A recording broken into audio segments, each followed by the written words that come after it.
Nyonya, ada sedikit pengakuan yang ingin didengarkan oleh majelis hakim. Kami mengetahui bahwa dulu Nyonya adalah kekasih Kapten Anda. Namun yang mencintai Nyonya bukan dia satu-satunya. Ada lagi yang lain, yaitu Mayor Bakti, suami Nyonya yang juga mencintai Nyonya. Saya ingin mengajukan beberapa pertanyaan. Harap Nyonya jawab dengan jujur dan ajukan pada majelis hakim. Sudah berapa lama Nyonya berumah tangga dengan saudara Bakti? Waktunya cukup lama untuk mengenali pribadi. Menurut Nyonya, apakah mungkin saudara Bakri menjatuhkan hukuman kepada sahabat karibnya untuk mengalami Nyonya? Tolong Nyonya jawab dengan jujur. Cobalah Nyonya renungkan.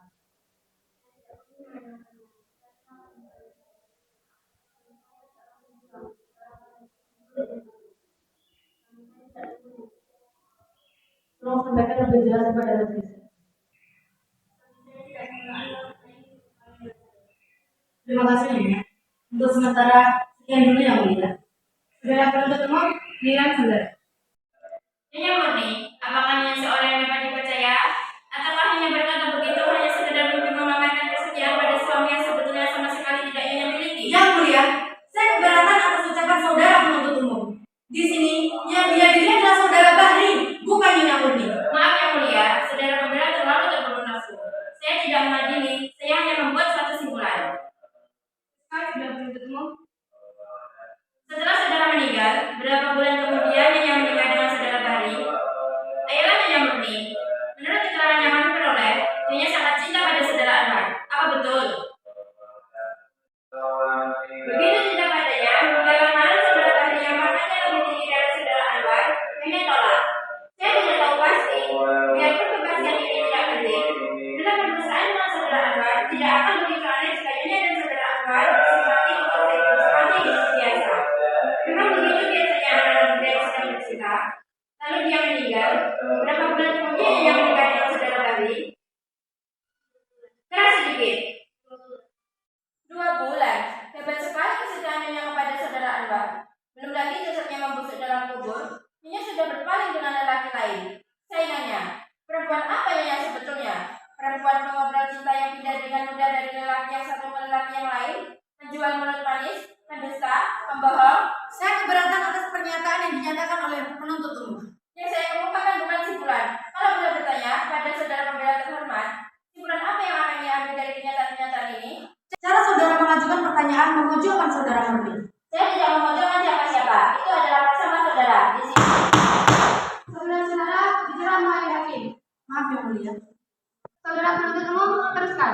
Untuk sementara sekian dulu yang mulia. Saudara pembela, silakan. Nyonya Murni, kata Nyonya, Nyonya kawin 2 bulan setelah kekasih Nyonya meninggal. Memang Nyonya, masyarakat umum akan bertanya-tanya, bagaimana mungkin seorang gadis yang begitu mencintai seorang lelaki tiba-tiba kawin dalam waktu begitu singkat. Masyarakat cenderung akan menghukum, tapi Nyonya berhak untuk membela diri. Nyonya tentu punya alasan. Apa Nyonya bisa jelaskan? Saya meninggal, saya mencuri. Nyonya merasa saya menjual sesuatu. Saya memutuskan untuk bunuh diri. Mereka melindungi saya. Bermalam-malam saya berjuang melawan keinginan saya itu. Saya berhasil mengambil saudara saya. Saya akan hidup terus. Saya harus bisa melupakannya, tapi saya berjuang sendiri memerlukan perlindungan. Tidak ada gunanya memerlukan perlindungan seseorang yang sudah tidak ada. Satu-satunya orang yang mencintai saya, Putri Anwar, adalah Bahri. Lalu saya membuatkan hati, siapa tahu saya dapat belajar mencintai dia, karena ia adalah laki-laki yang baik, setia. Ia juga mencintai Anwar. Tidak pernah satu kata pun keluar dari mulutnya hal-hal yang memburukkan Anwar. Setelah kami menikah, setiap tahun ia membawa saya ziarah ke makam Anwar. Mula-mula saya mengira mencintai 2 orang laki-laki, tapi kenyataannya saya mencintai seorang laki. Lalu, di mana tempat Anwar? Kami berdua mencintai Anwar sebagai anak. Terima kasih. Tidak setelah bertemu. Ya yang mulia, Nyonya Murni, apa saudara Bahri membahagiakan Nyonya? Ia berusaha sekuatnya membahagiakan saya dan saya membahagiakan. Nyonya dusta, bagaimana tidak? Baru tadi pagi Nyonya mengeluh pada suami Nyonya. Nyonya menuntut saat-saat yang dapat dijadikan kenangan, karena suami Nyonya tidak memberikan waktu yang menjadi hak Nyonya.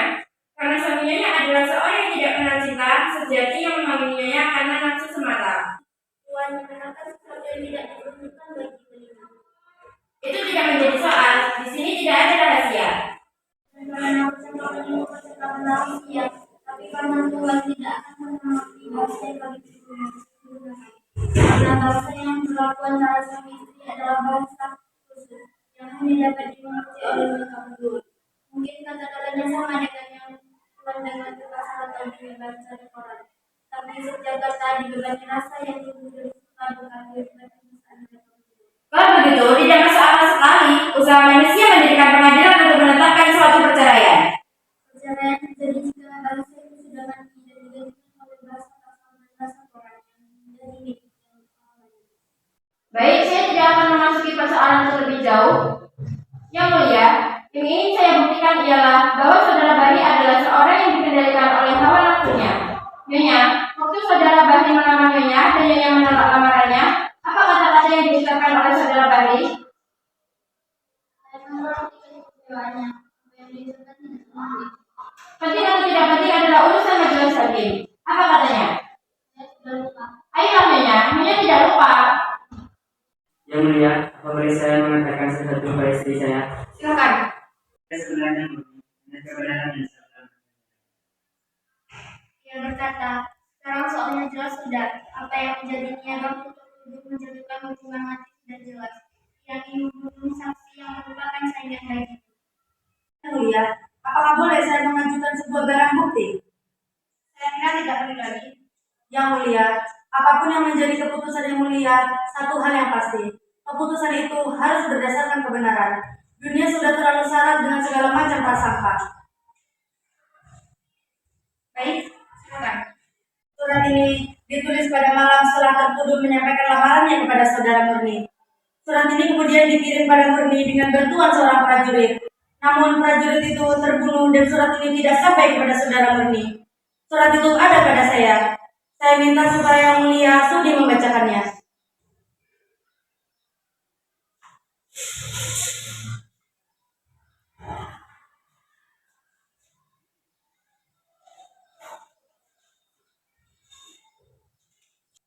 Adinda Murni yang tercinta, biarpun cinta Kakanda telah Adinda tolak, semoga Adinda masih bersedia membaca surat ini dan mempertimbangkan permohonan Kakanda.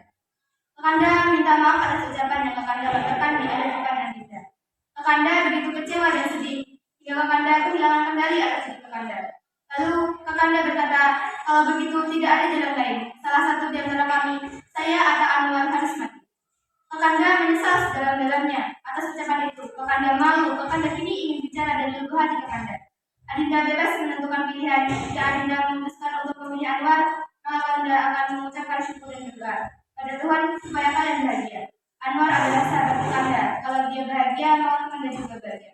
Salam Kakanda. Saya Pul Basri. Terima kasih yang mulia. Saya tidak akan mengajukan pertanyaan lagi. Penuntut umum ingin mengajukan pertanyaan kepada saksi. Tidak yang mulia. Apa ada yang saudara ingin sampaikan pada majelis hakim? Ada sedikit yang mulia. Sebuah perbuatan ditentukan oleh niat pelakunya. Jadi pemeriksaan yang dilakukan sudah cukup jelas niat apa yang tersembunyi di balik hukuman yang dijatuhkan oleh tertuduh. Biarpun saudara Bahri mengatakan bahwa semuanya ia lakukan demi Tuhan, demi bangsa dan negara, niatnya yang sebenarnya adalah untuk menyingkirkan saingannya. Dengan demikian, dia bukan orang yang melakukan tugas, tapi ia harus dinyatakan seorang pembunuh. Terima kasih. Saudara pembela, saudara saya persilakan untuk menyampaikan pembelaan saudara yang dari kepada Majelis hakim yang mulia, kini sampailah pada tugas akhir saya, yaitu menegakkan kebenaran dan mengembalikan hak kepada yang berhak. Perbuatan seseorang dinilai menurut niat pelakunya. Namun, siapakah yang dapat mengetahui niat seseorang? Dan jika toh kita dapat mengetahui, kita akan menilainya menurut keterbatasan pribadi kita juga. Oleh karena itu, majelis hakim yang mulia, satu-satunya yang dapat menghakimi seseorang adalah pelaku itu sendiri. Tapi itu hanya akan terjadi jika hati sanubari orang tersebut masih berfungsi sebagaimana mestinya. Jika suara hatinya masih bisa membedakan yang benar dan yang salah. Jika terbukti dalam mahkamah ini tidak apa-apa, kecuali bahwa saudara Saiful Bahri yang sekarang ini dihadapkan sebagai tertuduh adalah orang yang jujur, rendah hati, percaya kepada Tuhan, dan orang yang bertanggung jawab. Oleh karena itu, pada tempatnya, jika keputusan pengadilan ini dikembalikan kepada hati sanubarinya sendiri, Saya yakin majelis hakim akan mempertimbangkan ini semua. Terima kasih. Majelis Hakim akan mengundurkan diri untuk bermusyawarah dan mengambil keputusan. Dengan ini, sidang saya undur beberapa saat.